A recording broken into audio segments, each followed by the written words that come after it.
Hi friends, welcome to our channel target JLM. So నేను మీకు ముందు చెప్పిన విధంగానే ఫ్రీ క్లాసెస్ అయితే స్టార్ట్ చేయడం జరిగింది. సో ఈ రోజు నుంచి మీకు రెగ్యులర్గా ఈ ఫ్రీ క్లాసెస్ వీడియోస్ అయితే యూట్యూబ్లో అప్లోడ్ చేయడం జరుగుతుంది. సో ఈ ఫ్రీ క్లాసెస్లో భాగంగా నేను AP EPDCL 2021 junior line man నోటిఫికేషన్కి సంబంధించిన క్వశ్చన్ పేపర్ని అయితే ఎక్స్ప్లెనేషన్ చేయడానికి తీసుకొని రావడం జరిగింది. సో ఈ క్వశ్చన్ పేపర్ని ఎక్స్ప్లెయిన్ చేసిన తర్వాత దీనికి రిలేటెడ్ ఎలక్ట్రికల్ థియరీని కూడా మనం ఎక్స్ప్లెయిన్ చేసుకుందాం. సో వీడియోని అయితే స్టార్ట్ చేద్దాం. సో ఫ్రెండ్స్, అదే విధంగా మీకు ఈ క్వశ్చన్ పేపర్కి సంబంధించి 2021లో జరిగిన ఎగ్జామ్లో నెగిటివ్ మార్కింగ్ అయితే ఇవ్వలేదు. మరి నెక్స్ట్ జరగబోయే ఎగ్జామ్లో నెగిటివ్ మార్కింగ్ ఉంటుందేమో చూడాలి. సో నెగిటివ్ మార్కింగ్ లేకపోతే మనకి పాజిటివ్ అని చెప్పాలి. ఎందుకంటే మనం రాసిన రాంగ్ ఆన్సర్లను అయితే కౌంట్ చేయడం, మనం ఏమైతే కరెక్ట్గా రాస్తామో వాటిని మాత్రమే కౌంట్ చేసి మనకి మార్కింగ్ అయితే ఇవ్వడం జరుగుతుంది. ఫ్రెండ్స్, ఫస్ట్ క్వశ్చన్ కనుక చూసుకున్నట్లయితే మోడర్న్ ఎలక్ట్రానిక్స్ కాంపోనెంట్స్ అయిన ట్రాన్సిస్టర్లు మరియు ఇంటిగ్రేటింగ్ సర్క్యూట్ చిప్స్ని తయారు చేయడానికి ప్రత్యేకంగా కూర్చబడిన ఏ పదార్థాలని వాడతాడని చెప్పేసి మనకి అడగడం జరిగింది. సో ఆప్షన్స్ కూడా, ఫస్ట్ ఆప్షన్ వచ్చేసి conductors, second semiconductors, third insulators, fourth dielectrics. So ఇప్పుడు మనం ఇక్కడ ట్రాన్సిస్టర్ కానీ చూసినట్లయితే ట్రాన్సిస్టర్ అనేది ఒక సెమీ కండక్టర్. ఇది ఇప్పుడున్న మోడర్న్ ఎలక్ట్రానిక్స్ అన్నింటిలో కూడా సిగ్నల్స్ ని యాంప్లిఫై చేయడానికి అయితే యూజ్ చేస్తున్నారు.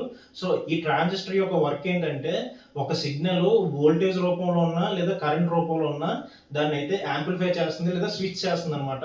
సో ఇది ఒక సెమీ కండక్టర్ కాబట్టి దీనికి ఆన్సర్ వచ్చేసి 2. Second question, semi conductor valency సెల్లో గల ఎలక్ట్రాన్స్ యొక్క సంఖ్య ఎంత అని చెప్పేసి అడిగాడు. ఆప్షన్ 1 చూసుకుంటే 1, ఆప్షన్ 2 వచ్చేసి 3, ఆప్షన్ 3 వచ్చేసి 6, ఆప్షన్ 4 వచ్చేసి 4 అనమాట. సో ఫస్ట్ మనం సెమీ కండక్టర్స్ అంటే ఏంటంటే వీటి యొక్క వర్క్ కండక్టర్ లాగా ఉండదు, అలాగా ఇన్సులేటర్ గా కూడా ఉండదు అనమాట.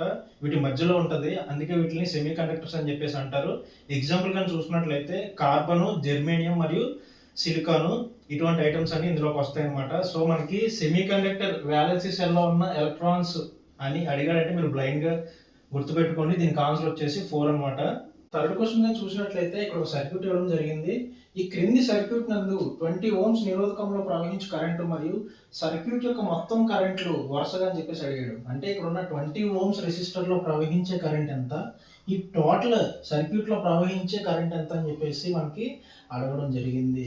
సో ఇక్కడ మనం 2 పాయింట్లు అయితే చూసుకోవాలి. సో ఇక్కడ రెసిస్టర్లు అన్ని ప్యారలల్ గా కనెక్ట్ చేయబడి ఉన్నాయి. సో ప్యారలల్ లో వోల్టేజ్ సేమ్ అనమాట. అంటే ఈ రెసిస్టర్ కి కూడా ఇంతే వోల్టేజ్ ఫ్లో అవుతుంది అనమాట. సో అదే విధంగా ఆప్షన్స్ కానీ చూసుకున్నట్లయితే 20 amps 10 amps, 10 amps 10 amps, 10 amps 30 amps, 10 amps 20 amps అని చెప్పేసి ఇక్కడ ఆన్సర్ ఇవ్వడం జరిగింది. సో మనకి ఫస్ట్ ఇక్కడ 20 ఓమ్స్ ఉన్న రెసిస్టర్ లో కరెంట్ ఫైండ్ అవుట్ చేయమన్నాడు. సో మనం ఓమ్స్ లా ప్రకారం కరెంట్ ఫైండ్ అవుట్ చేయడానికి formula I is equal to voltage by resistance. So current find out చేస్తున్నాం కాబట్టి I వేసాను, వోల్టేజ్ 200 volts. సో ఇక్కడ ఉన్న రెసిస్టర్ వాల్యూ 20 ఓమ్స్ కాబట్టి ఇక్కడ 20 వేసాను, 20 1s 20 10s. అంటే ఇక్కడ 20 ఓమ్స్ ఉన్న రెసిస్టర్ లో ప్రవహించే కరెంట్ ఎంత అండి? 10 amps అనమాట. సో ఇప్పుడు మనకి టోటల్ సర్క్యూట్ లో ఉన్న కరెంట్ ఎంత అని చెప్పేసి అడగడం జరిగింది. సో ఇదే ఫార్ములాని ఈ రెసిస్టర్ కి కూడా సబ్మిట్ చేసి వచ్చిన వాల్యూస్ అన్నిటిని కలిపితే దీని యొక్క ఆన్సర్ అయితే వస్తుంది. సో చూద్దాం, ఈ పై రెసిస్టర్ యొక్క వాల్యూ చూద్దాం. సేమ్ వోల్టేజ్ 200, అదే విధంగా ఇక్కడ ఉన్న రెసిస్టర్ వాల్యూ 100 ఓమ్స్ కాబట్టి 100 వేసాను, 100 1s 100 2s, అంటే ఇక్కడ 2 amps అనమాట. అదే విధంగా ఈ రెసిస్టర్ని కానీ చూసుకున్నట్లయితే same 200 volts by 25 Ohm's resistor, 25 1s 25 8s, అంటే ఇక్కడ 8 amps అనమాట. సో మనకి టోటల్ వచ్చింది కాబట్టి ఇక్కడ ఉన్న 20 ఓమ్స్ రెసిస్టర్ దగ్గర వాల్యూ 10 amps, ఇక్కడ 100 ఓమ్స్ ఉన్న రెసిస్టర్ దగ్గర 2 amps, ఇక్కడ 25 ఓమ్స్ ఉన్న రెసిస్టర్ దగ్గర 8 amps. సో ఇక్కడ టోటల్ సర్క్యూట్ కరెంట్ ఎంత అండి? 20 amps అన్నమాట. సో ఇక్కడ 20 ఓమ్స్ దగ్గర ప్రవహించేది 10 amps, టోటల్ సర్క్యూట్ 20 amps కాబట్టి ఇక్కడ ఆన్సర్ వచ్చేసి 4, 10 amps and 20 amps. Fourth question, ఈ క్రింది హిస్టీరిసిస్ లూప్లో గల ఏవో దూరంను ఏమంటారు? Option 1 saturation point, option 2 retentivity, option 3 coercivity, option 4 permeability. So ఇక్కడ ఇచ్చిన ఫిగర్ కానీ చూసుకున్నట్లయితే ఇది మ్యాగ్నెట్స్ అనే లెసన్ నుంచి మీకు ఇవ్వడం జరిగింది. సో ఫస్ట్ మనం సాచురేషన్ పాయింట్ కానీ చూసుకున్నట్లయితే చూడండి, ఇక్కడ ఓ నుంచి ఇక్కడ ఒక లైన్ గీస్తున్నాను, ఇది డి అనుకోండి. సో ఇక్కడ ఓ నుంచి ఇక్కడ ఈ డి వరకు ఉన్న ఈ పాయింట్నే సాచురేషన్ పాయింట్ అంటారు. అదేవిధంగా రిటెంటివిటీ కానీ చూసుకున్నట్లయితే ఇక్కడ ఏ ఉంది కదా, ఇక్కడ సి అనుకోండి. సో ఇక్కడ నుంచి ఈ పాయింట్ వరకు ఉన్న డిస్టెన్స్నే మనకి రిటెంటివిటీ అని చెప్పేసి అంటారు. అదేవిధంగా కోయర్సివిటీ అంటే ఇక్కడ ఏ నుంచి ఓ వరకు ఉన్న ఈ కరువు మొత్తాన్ని కూడా కోయర్సివిటీ అంటారు.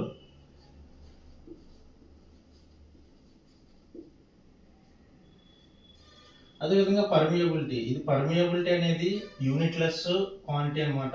బాగా గుర్తుపెట్టుకోండి, చాలా ఇంపార్టెంట్. దీనికి యూనిట్ అనేది ఉండదు.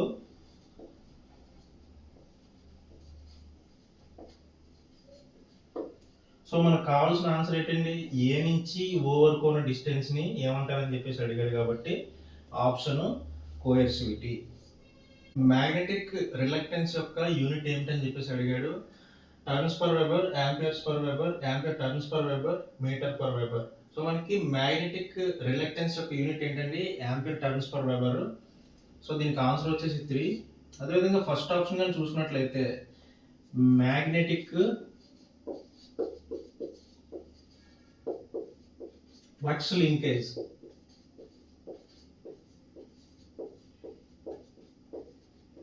సో ఈ క్వాంటిటీకి యూనిట్ అనమాట.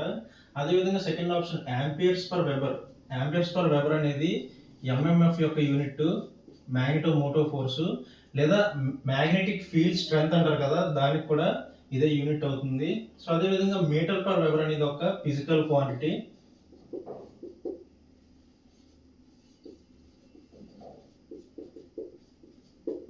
సో ఈ క్వశ్చన్కి ఆన్సర్ వచ్చేసి 3 యాంపియర్ టర్న్స్ పర్ వెబర్.